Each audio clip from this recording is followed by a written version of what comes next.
मैं अगर आपको कहूँ कि आप पूरी साल कटहल खा सकते हैं तो क्या आप यकीन करेंगे? नहीं करेंगे, लेकिन यकीन कर लीजिए मैं आपको पूरी साल के लिए कटहल खिलाने वाली हूँ और स्टोर करके भी रखने वाली हूँ। तो आज मैं बना रही हूँ कटहल, आलू और टमाटर की बड़ी, जिसे हम पूरे साल तक खा सकते हैं। जी हाँ, ये बिल्कुल भी नहीं खराब होगी, बिल्कुल पूरे साल इसे आप स्टोर करके रख सकते हैं। ये रेसिपी बिल्कुल नई तरीके की है, आगे हम जरूर आपको बताएंगे कि इसमें हम क्या डालेंगे जिससे हम साल भर इसे रख सकते हैं। तो हम 2 बड़ा कटहल लेते हैं और यहाँ कटहल का वजन में 4 केजी जितना होगा। और ये है टमाटर, ये है वजन में 2 केजी। यहाँ पे हम आलू लेते हैं, ये है वजन में 5 केजी। सभी चीज़ों को बढ़िया से आपको 3-4 पानी धो लेना जरूरी है। पिछले वीडियो में मुझसे बहुत लोग कमेंट में पूछे कि इसे वॉश करना होता है, इन चीज़ों को नहीं, तो इसलिए मैं आपको डिटेल में बता दे रही हूँ। आलू बढ़िया से धोने के बाद कुकर ले लेंगे और कुकर में आलू को हम यहाँ पे क्या करेंगे, डाल के पानी डाल के रख लेंगे। तब तक हम टमाटर को भी धो लेंगे, क्योंकि ये जो मार्केट की चीज़ें होती है ना, उसे धोना बहुत ज़रूरी होता है। तो 3 पानी बढ़िया से धो लीजिएगा। हर खाने की जान होती है आलू और टमाटर, और उसमें हम डाल दें अगर कटहल को, तो उसमें एक अलग सी ही फ्लेवर आ जाती है। तो इसे मिलाकर ही हम एक अच्छी रेसिपी बनाने वाले हैं। तो यहाँ पे हम आलू को सबसे पहले गैस पे बैठा देते हैं बॉयल होने के लिए। आलू 3-4 सीटी मारते के साथ बॉयल हो चुका है। ठंडा होने के लिए इसे हम क्या करते हैं, थोड़ी देर के लिए छोड़ देते हैं। इसे हम सीटी निकाल के और यहाँ पे हम आलू को निकाल लेते हैं। मैं बता दूं आपको कि 2 बार कुकर में मैं आलू को बॉयल की थी, क्योंकि वजन में ये 5 केजी जितना हम आलू को इस्तेमाल करेंगे। अब हम कटहल को बढ़िया से कटिंग कर लेंगे। बहुत लोग कटहल को कटिंग करने से डरते हैं, डरिए नहीं, हम आपको ऐसा ट्रिक बताएंगे जिससे आप कटहल को बहुत आसानी से कटिंग कर पाएंगे। तो सबसे पहले कटिंग करने के लिए कटहल को बीच से कटिंग कर लेना है। हल्का हल्का सरसों का तेल लगा लीजिए और इसके जो चिपचिपा रेशे होते हैं ना, उसे आप पेपर से, कपड़ा से पोंछ लीजिए। इसके बाद यहाँ पे सरसों का तेल फिर से हाथ में लगा के इसमें आप लगा लीजिए। इसके बाद आपको क्या करना है, इस तरीके से चांद जैसा आपको कटिंग करना है। इस ट्रिक से अगर आप कभी भी कटहल काटेंगे तो किसी भी रेसिपी के बनाने के लिए आपको फटाफट कटिंग करके बना लेंगे। तो सबको हम क्या करेंगे, एक साथ चांद की तरह काट लेंगे और इसे छीलना भी बहुत आसान हो जाता है और कटिंग तो एकदम फटाफट हो जाता है। तो ये जो बीच का डंठल है ना, उसे भी कटिंग कर लीजिए। इसके बाद छोटा छोटा पीस में आपको सारा कटहल को कटिंग करके रख लेना है। बहुत लोग सोच रहे होंगे कटहल से बड़ी कैसे बन सकती है, लेकिन ज़रूर बनेगी। आगे हम आपको सब कुछ डिटेल में बताएंगे। बदलते हुए मौसम में ना अच्छी सब्जियां नहीं मिलती है, सब्जी खाने का गर्मियों में मन नहीं करता है। तो इस तरह से अगर बना के आप खाएंगे ना, तो आपके खाने में जान आ जाएगी। अब हम टमाटर को भी 4 से 5 टुकड़े में कटिंग कर लेंगे। उसी तरीके से सारा टमाटर को आपको कटिंग करना है। याद रखिएगा, टमाटर का क्वालिटी बिल्कुल रेड रेड होना चाहिए, तभी आपका अदौरी जो बन रहा ना, ये बढ़िया बनेगा। अब हम क्या करेंगे, कुकर में यहाँ जो कटहल कटिंग हुआ था ना, उसे डाल देंगे, पानी डाल देंगे। अब यहाँ पे हम नमक डाल देंगे 2 से 3 टेबल स्पून जितना, और इसे पैक करके 4 से 5 सीटी आपको लगाना है।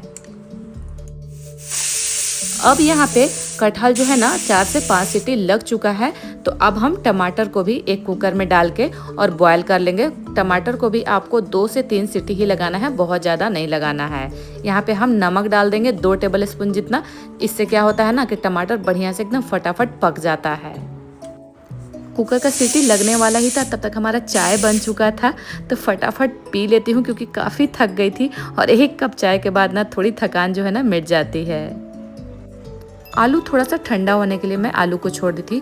जब बढ़िया से आलू ठंडा हो गया ना, तब हम आलू को छीलना शुरू करेंगे। काफ़ी गर्मी है, लेकिन काम तो करना पड़ेगा ही, क्योंकि वीडियो फिर कैसे बनेगा और आपके साथ हर रोज़ एक नई रेसिपी कैसे शेयर करूँगी। इस तरह की रेसिपी अगर पसंद आए ना, तो मुझे कमेंट करके ज़रूर बताइएगा। पिछले वीडियो में मैं आलू टमाटर की अदौरी बनाई थी, वो भी बहुत टेस्टी बना था। मैं लिंक आपको दे दूंगी, मुझे ज़रूर बताइएगा। हमारा कटहल को मैं चेक कर रही थी, बढ़िया से ये उबल के रेडी हो चुका है। तो कोई सा भी इस तरीके का छन्नी लेना है और एक बड़ा सा बर्तन लीजिए, उसमें आप निकाल दीजिए। इसे ना इस तरह का मैसर से गर्मा गर्म ही मैश करना है, नहीं तो क्या होगा ना, कटहल जो है ना हार्ड हो जाएगा और फिर मैश नहीं होगा। इसे आपको काफ़ी ध्यान देना है। बीच बीच में मैश करने के बाद इसमें थोड़ी बहुत बीजें होगी, क्योंकि कटहल का सीज़न ऑलमोस्ट अब जो है ना, मतलब ख़त्म होने वाला है। तो उससे पहले मैं सोची कि इसे स्टोर करके रख ही लेती हूँ। अब हम यहाँ पे एक जो बड़ा सा ग्लास होता है ना उसे ली हूँ। मैं इससे अक्सर काम करती हूँ, इससे मुझे आराम लगता है। और ये देखिए, इसे भी आपको बिल्कुल चोखा की तरह मैश कर लेना है। कोई भी गुलथियाँ ना हो, बीजे ना हो, सबको एक एक करके निकाल लीजिएगा और तब इसे बिल्कुल फ्रेश चोखा की तरह बना के रख लीजिएगा। और आप देख सकते हैं सारा बीज को मैं हटा दी हूँ और बिल्कुल चिकना बन के ये तैयार हो चुका है। एक और नई टिप है जिससे कि आप कटहल को पूरी साल रख सकते हैं, आगे ज़रूर बताएंगे। तो सबसे पहले हम क्या करते हैं, आलू को मैश कर लेते हैं। मैं ना यहाँ पे ग्लास का इसलिए इस्तेमाल करती हूँ ना, क्योंकि इसे मतलब ज़्यादा क्वांटिटी में अगर आलू हो ना तो छोटा मैसर से नहीं होता है, इसलिए मैं ग्लास से मैश कर रही हूँ। इसके बाद जैसे आटा गूँथा जाता है उसी तरीके से हाथ से इसे बढ़िया से मैश करके तैयार करना है। गुलठिया बिल्कुल ना हो, इसे आपको ध्यान देना है। अब यहाँ पे हमारा चोखा भी तैयार हो चुका है और तब तक हमारा टमाटर जो है ना वो भी बॉयल हो चुका है। यहाँ पे क्या करेंगे, टमाटर को भी फटाफट मैश कर देंगे। इसे बहुत ज़्यादा मेहनत नहीं लगती है। इस तरीके से अगर ग्लास से घुमाते जाएंगे ना तो ये आराम से इस तरीके से मैश हो जाता है। अगर आपको गुलठिया लगे तो आप इसे मिक्सी में भी चला सकते हैं, लेकिन मैं नेचुरली हाथ से ही बनाऊंगी। अब यहाँ पे चोखा और ये जो कटहल है ना उसे हम आधा आधा पार्ट में डिवाइड कर देंगे 2 बर्तन में। और इसके बाद हम टमाटर को भी आधा आधा कर देंगे। किसी में भी नाप कर मैं डाल रही हूँ कलछुल से कि किसी में कम या ज़्यादा ना हो। अगर क्वांटिटी को बराबर मात्रा में हम लेके बनाएंगे तब हमारा परफेक्ट बनेगा ये बरी। अब यहाँ पे हम एक मसाला लेते हैं। यहाँ पे है लाल मिर्च 25 से 30 पीस मैं ली हूँ। अब हम यहाँ पे लेंगे जीरा। जीरा जो है ना वो 3 टेबल स्पून जितना है। धनिया को मैं ली हूँ 3 से 4 टेबल स्पून जितना। गोल की 2 टेबल स्पून जितना होगा। गरम मसाला का जो क्वांटिटी है ना वो थोड़ा आपको ज़्यादा रखना है इस रेसिपी में। यहाँ पे मैं 25 ग्राम जितना सभी तरह का गरम मसाला का इस्तेमाल की हूँ। इसके बाद एक बर्तन लेना है और बर्तन में इसे आपको 2 से 3 मिनट के लिए रोस्ट करना है। ज़्यादा रोस्ट नहीं करना है। इससे क्या होता है ना, इससे की खुशबू बहुत बढ़िया आती है और हल्का भी मॉइस्चर होता है ना तो वो सोख लेता है। मतलब कि इस रेसिपी में मसाला और बाकी सब कुछ एक साथ ही डाला जाता है, तो आपको बनाते समय में कम तेल और कम मसाला में फटाफट ये रेसिपी बनके तैयार हो जाती है। मसाला को थोड़ा ठंडा करने के बाद इसे हम एक जार में डाल के और बिल्कुल स्मूथ पीस के तैयार कर लेंगे, जैसे कि हम मसाला रेडी करते हैं कुछ इस तरह का। अब यहाँ पे ध्यान दीजिएगा, मैं ना मसाला को भी 2 पार्ट में आधा आधा बांट दे रही हूँ, क्योंकि सभी चीज़ों को 2 पार्ट में बांटी थी, क्योंकि एक बर्तन में नहीं होगा, ज़्यादा बड़ा बड़ा बर्तन चाहिए था। और दोनों में आधा आधा करके मैं मसाला को डाल दूंगी। यहाँ पे हम हींग का इस्तेमाल करें, हींग को भी हम दोनों में डालेंगे।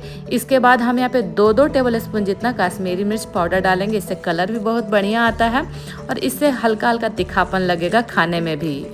मतलब कि सब मसाला परफेक्ट कॉम्बिनेशन होना चाहिए, तभी ये जो बरी है ना बिल्कुल अच्छा बन के निकलेगा। हाथ से इसको मैश कर देना है, सभी चीज़ों को बढ़िया से मिला देना है। इसके बाद एक ही डायरेक्शन में 5 मिनट के लिए आपको इसे फेंट लेना है। इसके बाद आपको 10 मिनट के लिए फिर से इसे छोड़ दीजिए। इसके बाद हम क्या करेंगे, इसे बरी की तरह बनाने की तैयारी करेंगे। अरे हाँ, आप कहाँ से आ रहे हैं, आप मुझे ज़रूर बताइएगा कि फेसबुक से देख रहे हैं या यूट्यूब से देख रहे हैं। और वीडियो अच्छा लगे तो मुझे सब्सक्राइब कीजिएगा, फॉलो कीजिएगा और कमेंट करके ज़रूर बताइएगा आप मुझे कहाँ से देख रहे हैं। तो अब हम यहाँ पे एक पन्नी लेंगे। पन्नी में हल्का हल्का सरसों का तेल लगा देना है, जिससे कि जब हम बरी बनाए ना तो उखड़ने में कोई भी प्रॉब्लम ना हो। बिल्कुल हल्का हल्का ऑयल लगाना है, बहुत ज़्यादा नहीं। अब हम चलते हैं बरी बनाने। जैसे कि हम बेसन की बरी बनाते हैं ना, या आलू टमाटर की पहले भी मैं बनाई थी, उसी तरीके से गोल गोल शेप देते हुए हम बरी को तैयार करेंगे। वैसे तो मैं बहुत तरह का बरी का रेसिपी शेयर कर चुकी हूँ, लेकिन आपको कौन सी अच्छी लगी ये बताइएगा। इससे मुझे पता चलेगा कि आप मेरी वीडियो को वॉच करते हैं या नहीं। इस बरी की खास बातें हैं जो कि अब हम आपको आगे बताने जा रहे हैं। इसे आप पूरे साल स्टोर करके रख सकते हैं, क्योंकि बदलती मौसम में बारिश की मौसम आ रही है, गर्मियाँ ज़्यादा है, आपके पास टाइम नहीं होता है, तो इसमें कम तेल और मसाला में इस सब्जी को बिल्कुल 5 से 10 मिनट में आप तैयार कर सकते हैं। और टेस्ट इतनी लाजवाब होती है कि मैं क्या ही बताऊँ। इसे आप किसी भी खाना के साथ खाएंगे तो उस पर परफेक्ट कॉम्बिनेशन बैठता है। तो हम कटहल को तो पूरी साल स्टोर करके नहीं रख सकते हैं, लेकिन इस तरीके को बरी बना के हम पूरे साल के लिए स्टोर करके रख सकते हैं। मैं आपको बताई थी कि आगे ज़रूर बताऊंगी। तो आप ना कटहल को हल्दी और नमक के साथ बॉयल करके और उसे सुखा के भी पूरे साल के लिए स्टोर करके रख सकते हैं, बिल्कुल भी ख़राब नहीं होगा। और ये देखिए यहाँ पे हमारा बरी परा चुका है। इसे हम 3 दिन बढ़िया धूप दिखाए हैं। इसके बाद इसका कलर बिल्कुल चेंज हो चुका है और हमारा ये जो बरी है ना बिल्कुल रेडी हो चुका है बनके। तो मैं तो स्टोर करके रख भी चुकी हूँ पूरे साल के लिए। आप कब रखेंगे फटाफट बनाइए, क्योंकि मौसम फिर खराब हो जाएगा, उससे पहले बना के इसे रख लीजिए।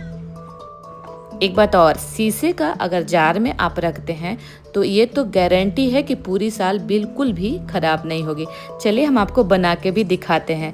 यहाँ पे मैं 2 चम्मच सरसों का तेल ली हूँ, थोड़ा सा मेथी ली हूँ, जीरा ली हूँ, 1 हरी मिर्च ली हूँ फ़ोरन के लिए।